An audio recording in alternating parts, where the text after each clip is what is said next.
Hello friends, कैसे हैं आप सब लोग। स्वागत है आपका हमारे यूट्यूब चैनल फिजिक्स इवोल्यूशन में। तो दोस्तों पिछले कुछ लेक्चर्स में हम कंप्लीट कर चुके हैं यूनिट एंड डायमेंशंस। आज हम बात करते हैं काइनेमेटिक्स के लिए। तो काइनेमेटिक्स में भी हम पिछले कुछ लेक्चर में चाल, वेग तथा त्वरण के बारे में पढ़ चुके हैं। आज हम बात करेंगे प्रोजेक्टाइल मोशन के लिए।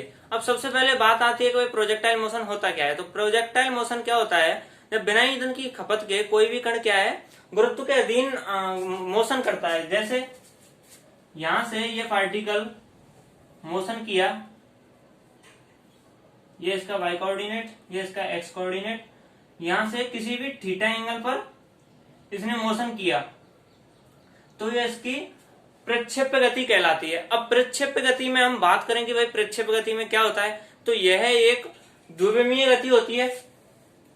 अब द्विविमीय गति कैसे होती है। द्विविमीय गति में क्या होता है, जब गति के क्या है अंतरिक्ष में जो तीनों कोऑर्डिनेट होते हैं उनमें से दो टाइम के साथ वेरी करते हैं, यानी कि दोनों में बदलाव होता है टाइम के साथ। जैसे इसके जो एक्स तथा वाई कोऑर्डिनेट हैं वो टाइम के साथ परिवर्तित होंगे, ये इसकी द्विविमीय गति कहलाती है। अब हमने बात की कि भाई प्रक्षेप्य क्या होता है। ये तो भाई प्रक्षेप्य गति के लिए। अब प्रक्षेप्य क्या होता है, बिना ईंधन की खपत के गुरुत्व के अधीन जो मोशन होता है, गुरुत्व के अधीन जो मोशन होता है वो कहलाता है प्रक्षेप्य। अब प्रक्षेप्य गति में बात आती है इसके एजम्पशन की। एजम्पशन क्या होता है, अवगृहित, कि भाई इसके क्या अवगृहित हैं। तो पहला आता है कि इसमें क्या है, वायु का प्रतिरोध नहीं होना चाहिए। अगर बात कर रहे हैं आप प्रक्षेप्य गति के लिए, तो उसमें जो एयर का प्रतिरोध है वो नहीं होना चाहिए। दूसरा क्या है, पृथ्वी की जो वक्रता है उसका प्रभाव नगण्य होना चाहिए।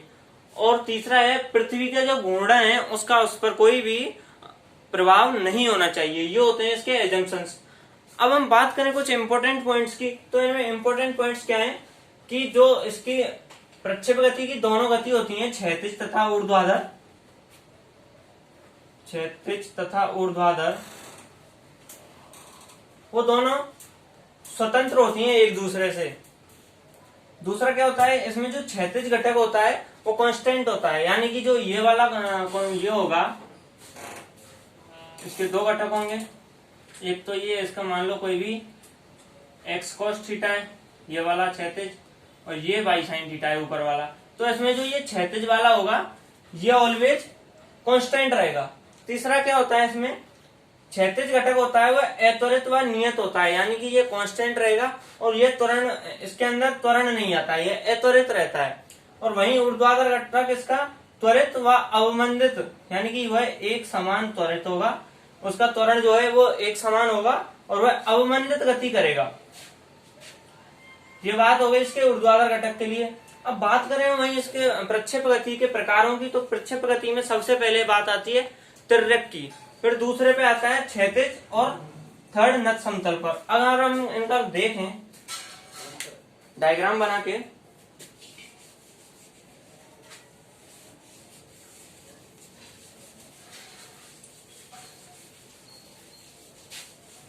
सबसे पहले हम देखें इसके लिए तिर्यक के लिए।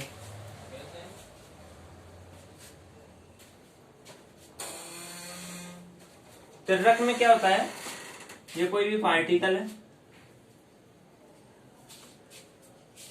ये यहां से मोशन किया, इसका ये इसका एक्स कोऑर्डिनेट होगा, यहां से यूं मोशन कर, आपने किसी भी चकती या किसी भी प्लेट को फेंका, वो इस प्रकार से गति करेगी। ये कोई भी थीटा एंगल होता है। ये बात होती है तिर्यक के लिए।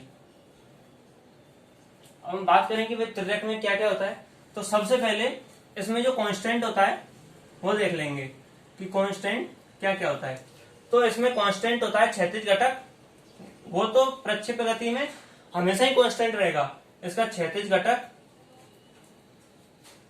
क्षैतिज घटक जो भी क्या होता है u cos थीटा, और इसका त्वरण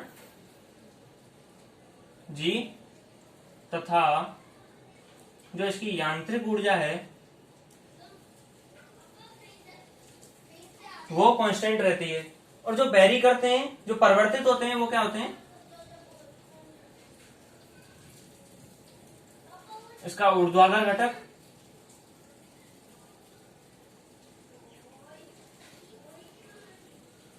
संवेग, काइनेटिक एनर्जी व पोटेंशियल एनर्जी, ये यहां पर परिवर्तित होते हैं। ये बात हुई कि तिर्यक प्रक्षेप गति में क्या कांस्टेंट रहता है और क्या वेरी करता है। एक और इंपॉर्टेंट बात देख लेंगे यहां पर हम, जो वेलोसिटी, इंपॉर्टेंट पॉइंट, जो वेलोसिटी व काइनेटिक एनर्जी होती है, यानी कि गतिज ऊर्जा होती है, वो प्रक्षेपण बिंदु पर मैक्सिमम होती है।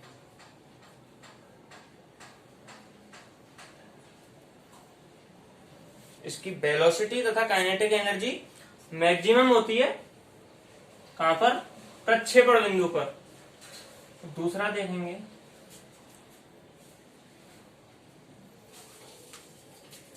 और मिनिमम होती है, मिनिमम होती है जो उच्चतम बिंदु होता है ना उस पर। लेकिन ध्यान रखेंगे, मिनिमम होती है लेकिन शून्य नहीं होती। ये इंपॉर्टेंट बात है कि मिनिमम होती है उच्चतम बिंदु पर लेकिन शून्य नहीं। अब तिर्यक प्रक्षेप गति में हम आगे बात करें तो आगे बात आती है समीकरण की, कि भाई इसका जो समीकरण होता है क्या होता है। तो तिर्यक के लिए समीकरण की बात करें सबसे पहले, तो यहां पर इसका क्षैतिज घटक होता है, क्षैतिज घटक u cos थीटा,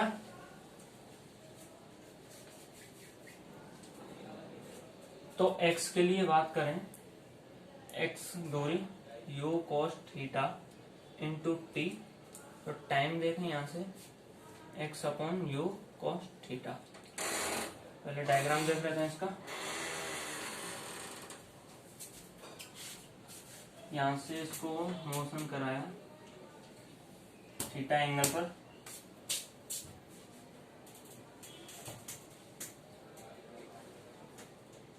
ये इसका y कोऑर्डिनेट, ये इसका यहाँ से x कोऑर्डिनेट, ये यहाँ से इसकी दूरी x, ये यहाँ से इसकी दूरी y,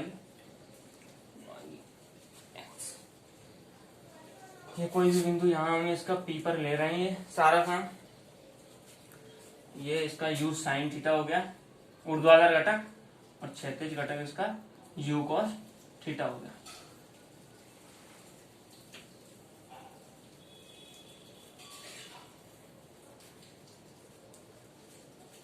ये तिर्यक प्रक्षेप गति के लिए डायग्राम हो गया। अब आगे बात करें ऊर्ध्वाधर के लिए, ऊर्ध्वाधर घटक के लिए। तो ऊर्ध्वाधर घटक में क्या होता है, y equal to u sine theta into t minus 1/2 GT square, क्योंकि यहाँ पर इसका संवेग है, काइनेटिक एनर्जी है, और त्वरण है, वो परिवर्तित होता है। तो आगे देखें यहां से समीकरण 1 व 2 से इसको हल करेंगे तो हमारे पास प्राप्त क्या होता है, y equal to x tan theta minus 1/2 GX square upon u square cos square theta. तो इन दोनों को सॉल्व करने के बाद हमारे पास समीकरण क्या प्राप्त हो गया, y equal to x tan theta minus 1/2 GX square upon u square cos square theta. अब इससे क्या पता चलता है कि जो इसकी मोशन है वो कैसा है, परवल है, यानी कि ये समीकरण किसका होता है, परवलय का समीकरण होता है। ये बात हो गई यहाँ पर समीकरण के लिए, यहाँ लिख लेंगे ये है समीकरण दर्शाता है कि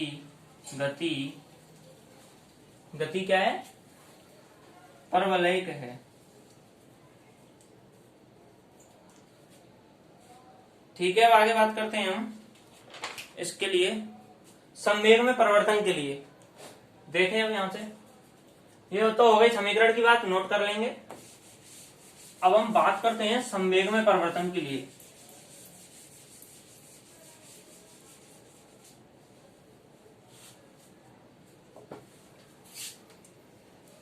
सेकंड पॉइंट है संवेग में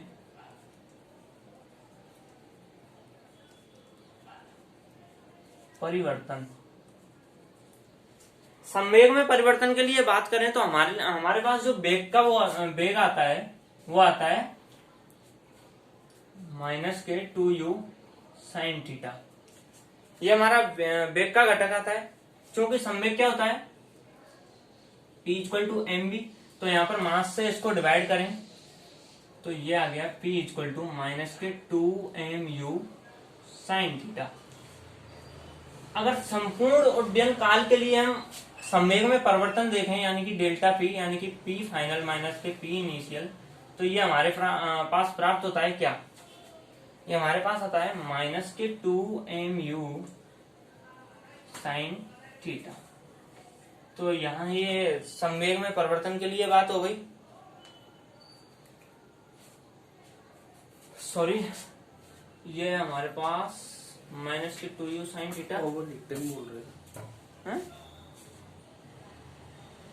तो ये संवेग में परिवर्तन हो गया। अब हम बात करते हैं उड्डयन काल के लिए।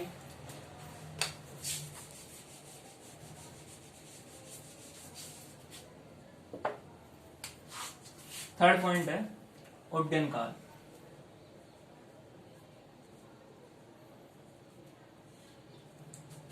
इंपॉर्टेंट है। उड्डयन काल से सीधे जो फॉर्मूला से क्वेश्चंस होते हैं वो सीधे फिट होते हैं। तो उड्डयन काल के लिए अपने पास फॉर्मूला होता है t = 2u sin theta upon g। ये उड्डयन काल के लिए फॉर्मूला हो गया त्वरक प्रक्षेप्य गति में। अगर हम देखें आगे, यदि क्या है t1 व t2 अलग अलग दो समय दिए गए हो, यानी कि t1 तो क्या है आपके जाने में लगा समय और t2 समय क्या है आपके ऊपर से आने में, कहां तक आने में, जहां से आपने इसको प्रक्षेप्य कराया, ऊपर से आने में लगा समय। बात करें उड्डयन काल की, तो उड्डयन काल का होता है जो जाने का समय होता है, जाने में लगा समय प्लस आने में, वापस आने में लगा समय। जो ये कुल टाइम होता है वो उड्डयन काल कहलाता है। यानी कि पूरी उड़ान के दौरान जो टाइम लगता है वह उड्डयन काल कहलाता है। अगर ये t1 व t2 ये दोनों दिए हों तो यहाँ पर इसके लिए t1 + t2 यानी कि इन दोनों का सम है वो क्या प्राप्त होता है, दोनों का सम होता है tu sin theta upon g। कई बार पूछ लेता है कि ऊपर जाने में लगा समय तो u sin theta upon g, ऊपर से आने में लगा समय plus u sin theta upon g। अब पूछ ले टोटल क्या है, टोटल उड्डयन काल क्या है, तो दोनों आप अगर ये जोड़ देंगे तो t1 + t2 = 2u sin theta upon g। ये बात हो गई यहाँ उड्डयन काल के लिए। यही हम एक और फॉर्मूला होता है ऊंचाई के लिए, काफी इंपॉर्टेंट फॉर्मूला है 1/2 g1 g × t1 t2, ये भी नोट कर लेंगे। और समयांतर के लिए भी ये फॉर्मूला होता है, समयांतर t2 - t1 = √8h upon g। इससे क्वेश्चंस आते हैं कि भाई t1 व t2 दो समय हैं तो उनके मध्य समयांतर बताओ, तो समयांतर होता है √8h अपॉन g। ये हो गई इसके लिए उड्डयन काल की बात। अगर आगे बात करें हम क्षैतिज परास के लिए,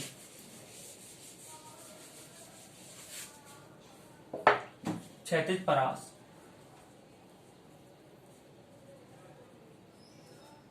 ये फोर्थ पॉइंट है आई थिंक, क्षैतिज परास। अब क्षैतिज परास क्या होती है, जैसे यहां से ये आपका एक्स कोऑर्डिनेट, ये आपका वाई कोऑर्डिनेट, आपने यहां से कोई भी पार्टिकल मोशन कराया, जो इसकी ये वाली दूरी होती है यानी कि यहां से यहां तक की दूरी, ये क्षैतिज परास आर यानी कि रेंज कहलाती है।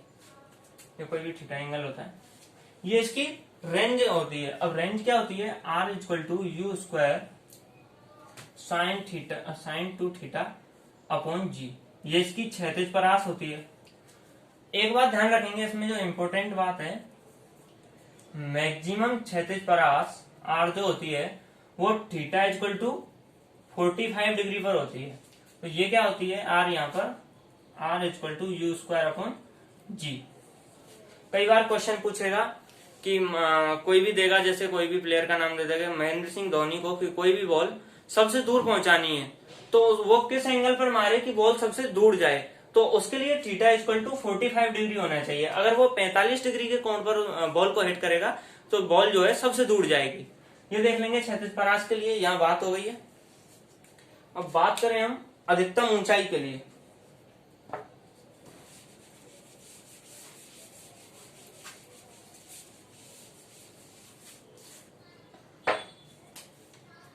आई थिंक 5th है, अधिकतम ऊंचाई।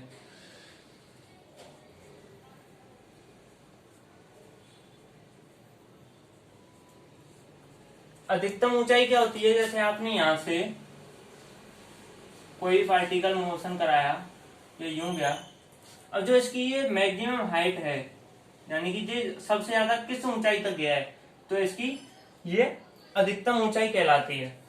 इसके लिए क्या होता है, h equal to u square sine square theta upon 2g, ये अधिकतम ऊंचाई के लिए सूत्र होता है।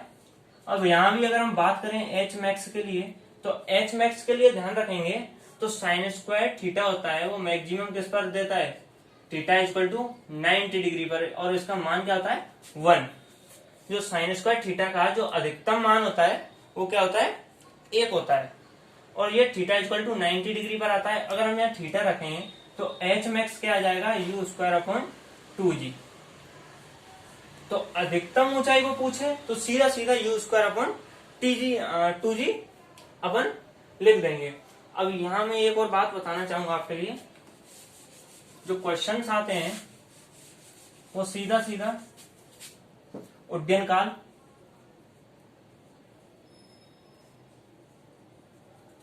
परास और ऊंचाई के लिए आते हैं।